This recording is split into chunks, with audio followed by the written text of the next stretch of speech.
Good morning, everyone. Welcome back to FFF.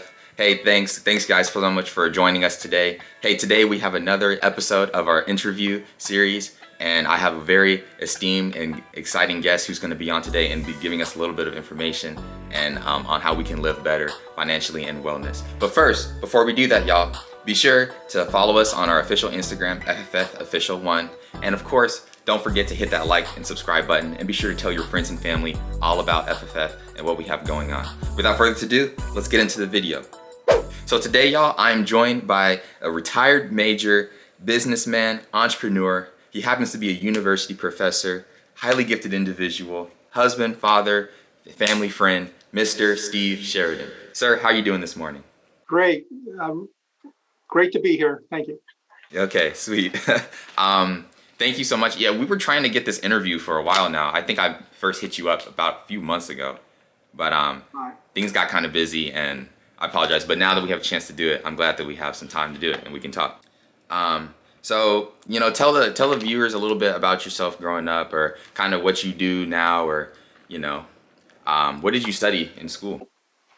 Well, actually, my degree in college was graphic design, commercial art, but I ended up joining the Army. I was in ROTC as well, and that degree really helped me out quite a bit, because I tell people in the military a lot of times we become PowerPoint rangers doing a lot of presentations, and so that skill set helped me make better presentations. Okay, so you started off in graphic design, then you went to the military, and also you're a Dave Ramsey graduate. Right. Yeah. So unfortunately, when I graduated college, I should have graduated debt-free, because I had an ROTC scholarship and my parents were helping with room and board. But I ended up getting into almost $40,000 in credit card and car debt graduating. And $40,000 might seem like a lot or a little bit, but back then, when I graduated, a second lieutenant only made about $25,000 a year. So it was quite a bit of debt. Right. And so the reason why I got into so much debt was, as a high school kid, I was making a lot of money mowing lawns. I was mowing about 20 lawns a week. So with no cost, you know, I was making over $1,000 a week. And so I was spending most of that money. And then I went off to college, and because I was at college and busy with schoolwork, I wasn't really able to earn a lot of money. I did some minimum wage jobs, but I had the same spending habits. And so I got into a lot of credit card debt. And so as I was digging my way out of all that debt, you know, which was pretty painful, having to cut that way back, I started learning from different teachers, and I came across Dave Ramsey and his great principles. And then I was really fortunate, because I was a company commander at the time. The Army sent me to Nashville to get trained by Dave Ramsey, so that I could help our soldiers with their finances. So that's how I became a Dave Ramsey certified counselor. That's very cool. And that was in 2001. Oh, wow. Okay, so you've been doing it now for some time. That's good. Yeah, 2 decades. Wow. Yes, sir. You know, I've seen some of Dave's videos, and they're very he's very straight to the point and very down to earth and matter of fact. But it's very practical advice that you know, people of all ages can apply to their lives financially and of course spiritually as well. So that's awesome. So I guess, and then from there, you're a Dave Ramsey graduate. You also, Mr. Sheridan also started Mission Wealthy Warriors, which is a nonprofit that aims to kill debt and create wealth for a lot of soldiers. So could you talk about some of that experience as well, and maybe from what you learned from Dave? Right. And so Dave has 7 steps, and I ended up creating 10 steps, expanding that a little bit. But so the book you're talking about, so basically waging war on debt. And because I had such a passion for helping people with their finances, because, you know, when you're in debt, well, I always tell people, like, you know, when people are alcoholics, you know, they end up helping other people who are alcoholics, right? Right. Because I knew the pain and suffering of being so much into debt and how that impacts your mental, your physical, your spiritual life, right? And so getting free of that bondage was so freeing that I wanted to help other people. And unfortunately, you know, finances impact so many areas of our lives. And so I was able to write this book to help people out. And because I was doing well in other businesses and through the military, I was able to get advertisers and get the book printed for free. And so whenever I see soldiers, airmen, etc., I give them a free copy of the book to help them with their finances, because they're sacrificing so much to protect our country and our freedoms. So it's just a little give back. They are. Matter of fact, y'all, I actually happen to have a copy of Mr. Sheridan's book, Waging War on Debt. And I think I was actually watching an interview a few years ago you conducted for another channel, and you said your goal was to give away 10,000 copies of the book for free, or 100,000. So, so I have one of them. So, and he gives them away for free, everyone. So I'll be sure to have the information linked below where y'all can check it out. And this isn't just the only book he's written. He's also written another book called Journey to Health and Wealth. If you check it out right here, Journey to Health and Wealth. Can you talk a little bit about that, sir?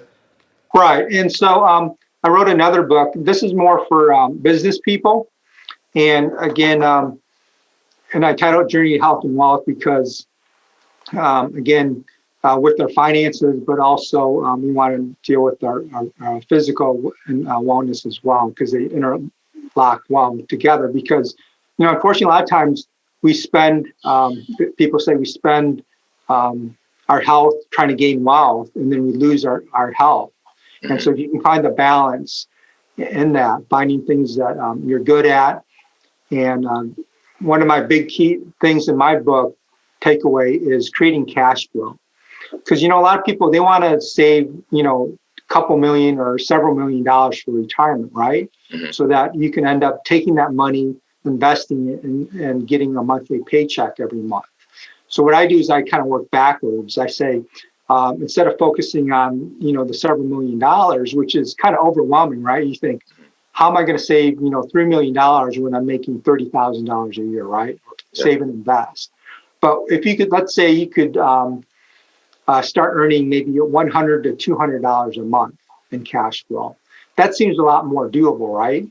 And you can easily do that. Real estate's really popular for that, because you can save up money. It might take you a year or two to save that. And then you can go buy a rental property. And then after your mortgage payment, your taxes, your repairs, et cetera, right? You're making $100 to $200 on that rental property. So that's something. And then you obviously, once you get that first rental property, then you start reinvesting, and then you get that second rental property, and so on, and you start building that up. And eventually, let's say you get $1,000 a month in residual income.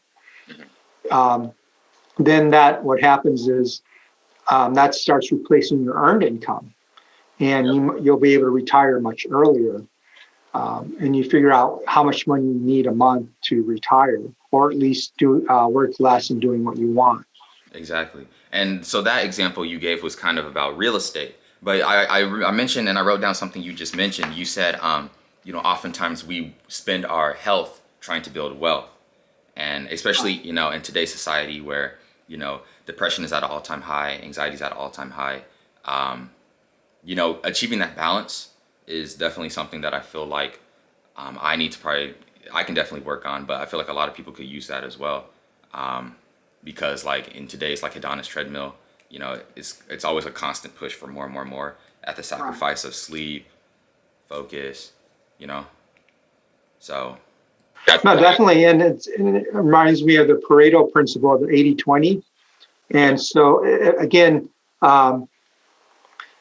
you spend 20% effort will give you 80% of your results. So again, if you do healthy habits like exercise, 10, 15 minutes a day versus, once a week, right? And it will give you better results. Again, don't eat fast food, eat healthier, pack your lunch. Again, not only will that be better for your finances, but again, that will be better for your health as well. And so as you look at, again, trying to do a lot of different things, but just really focus on what's the small things that I can do that will give me the big results. And then that'll help give you that balance. So again, instead of trying to work, super long hours and getting little results, take that back and say, okay, what's the smaller area that I can work on maybe for an hour, which again, you have a great YouTube channel. As you invest in that, you're going to get more subscribers and more followers, etc. And then eventually over time, that will create more residual income for you. Yeah, that's the plan. Thank you, sir. And again, y'all, you guys can be sure to find Journey to Health and Wealth. I'll have the link below. It's oilabilityteam.company or .com. I'll have the link below. You can check out his book right here. Lots of and insightful wisdom that Mr. Sheridan prepared for you. Be sure to check it out to achieve that 80-20-20 balance. Thank you so much for that. And then, so you also mentioned U Incorporated. So describe to the viewers kind of what that term U Incorporated means. Right. And so, basically you become the chief executive officer of yourself, right? We can think of different companies out there, and again, Amazon, Apple, etc. They're huge companies, and they invest in their company. And so, think of yourself as a company. As like some people like to invest in stocks. So, would you invest money in yourself? And right now, you might say, "Well, I'm just a small company right now," but what can you do to improve the value of you Incorporated? And again, so there's some things like, for me, I've always been an entrepreneur, and I love creating businesses and doing stuff like that. But other people are great at their job, and you can become wealthy being the number 2 or 3 person at your company, right? Or just a great employee. Think of Microsoft. There's so many people up. It's such a big corporation. The vice presidents, they make a lot of money.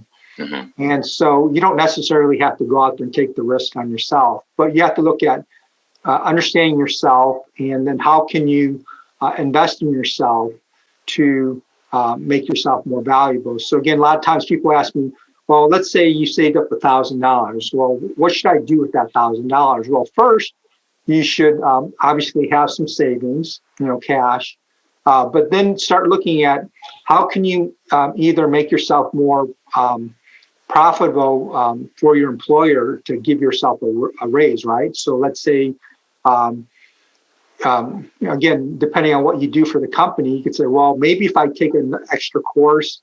And again, the great thing nowadays is you don't even have to pay for it. You can go on YouTube and learn about anything, right? And so you could say, well, let's say you work for an AC company, right? And say maybe that they don't have the greatest web presence or social media, right? Mm-hmm. And so you can get smart on that and say, learn about that area, teach yourself, and then go to your boss and say, hey, I noticed you don't have a good social media presence. You don't have a good website presence. I've been studying, learning how to do this stuff. So I'd like to maybe do some extra work on the side for you and help your business out and maybe earn maybe a percentage back versus, instead of thinking about being an hourly employee, you could say, well, maybe I can get, 5% revenue that's extra revenue that's being generated from social media or the website. And so not only you've created more value for yourself.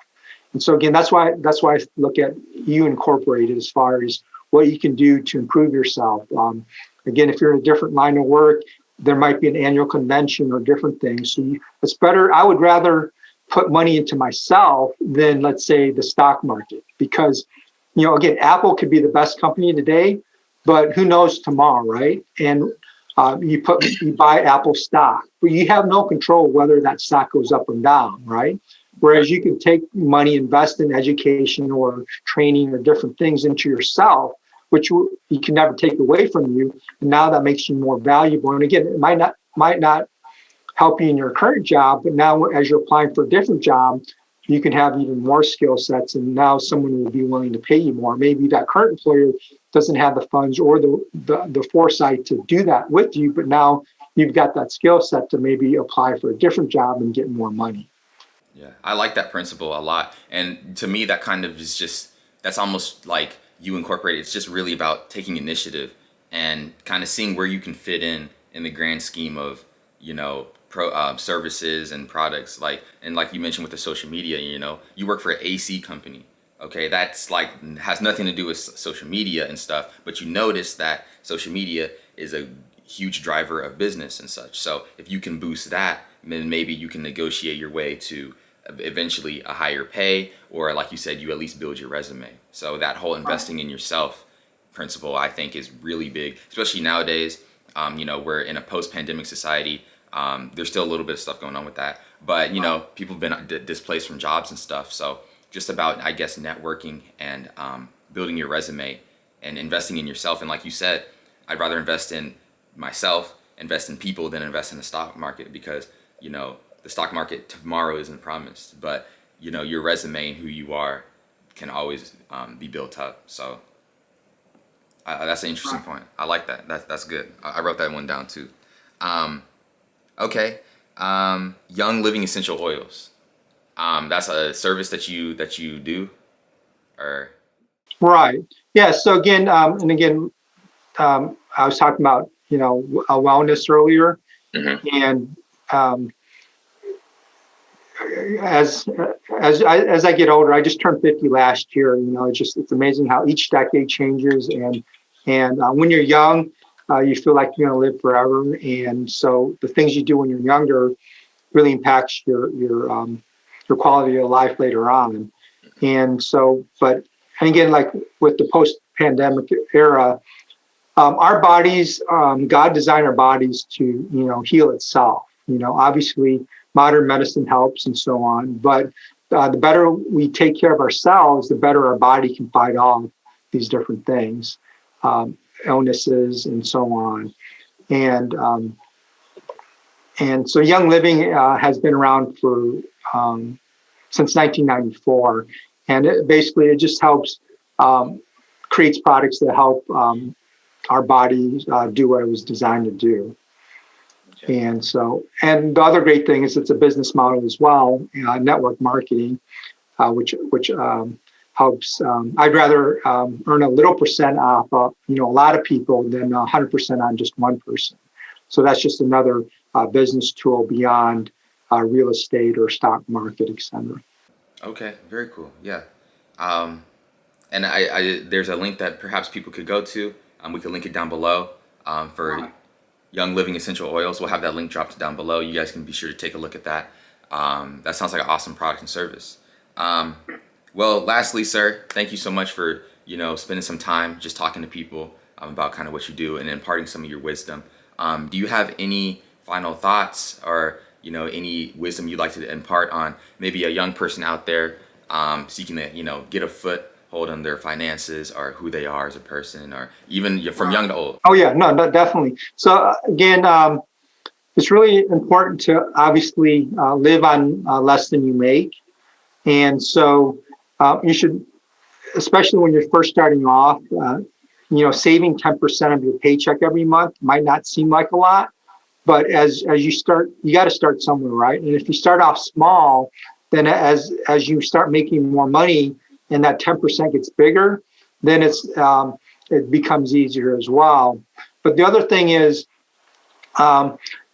so 10% is the starting point of saving. And again, put that off into a savings account first. And then, but as you start, taking, doing maybe some businesses on the side or getting pay raises, don't increase your standard of living, because as you make more money and increase your standard of living, it's really easy to spend more money.